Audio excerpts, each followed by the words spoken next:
Good morning. I have just finished The Lost Orphan by Stacey.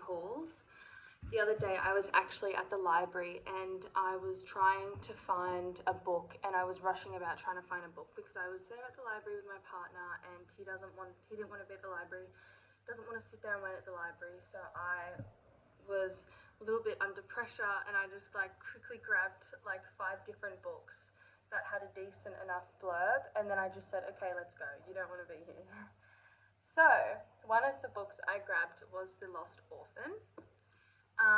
It's set in London in 1754. The book revolves around a woman called Elizabeth Bessie. She is about 18 years old and she has a baby. She is living on the poorer side of London, so she can't actually afford to raise a child.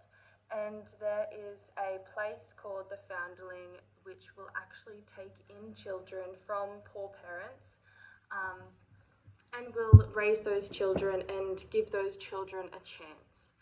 And then years or down the track, or whenever the parent who had put that child up for adoption, basically, whenever they have enough money, they can come in and retrieve the child and parent them, continue, take the child back and raise them, raise a child surrounded by a family. So that's kind of the idea of the foundling business that's happening, that was in London.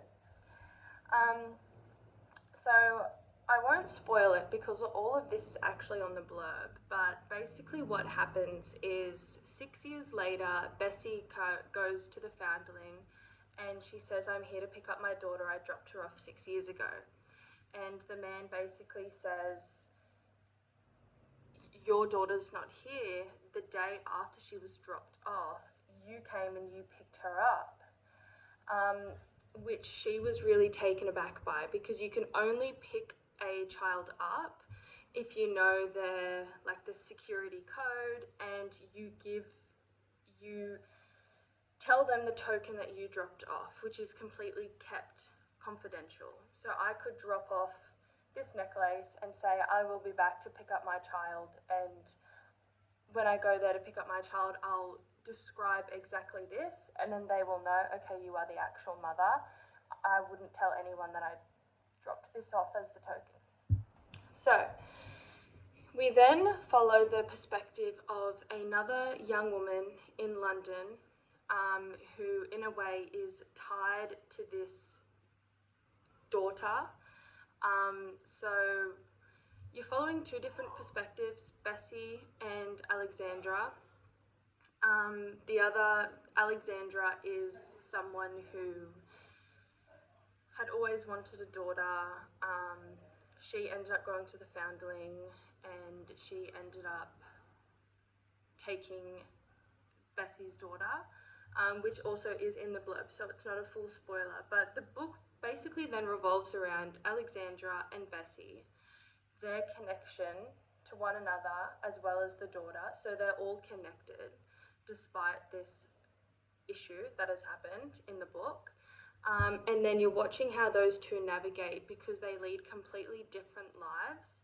I won't go into any more because there's a lot that happens throughout, but that was it here. So The Lost Orphan. I got this book 2 days ago and I have already finished it. I think there is 444 pages in this book, but it's quite a large text on this book. It's a really easy read. It's quite interesting. I think I was quite interested because I had just finished Ken Follett, and that surrounded England, from the 900s to the 1700s, I'm pretty sure. I already forget. Yeah, to the 1700s. So this one was kind of in the category that I had just finished reading, so I was just naturally quite interested. Yeah, easy read, great book. I would recommend it to anyone who doesn't like a ton of depth in the book, but just wants an easy, interesting fiction to read. So yeah, that was The Lost Orphan.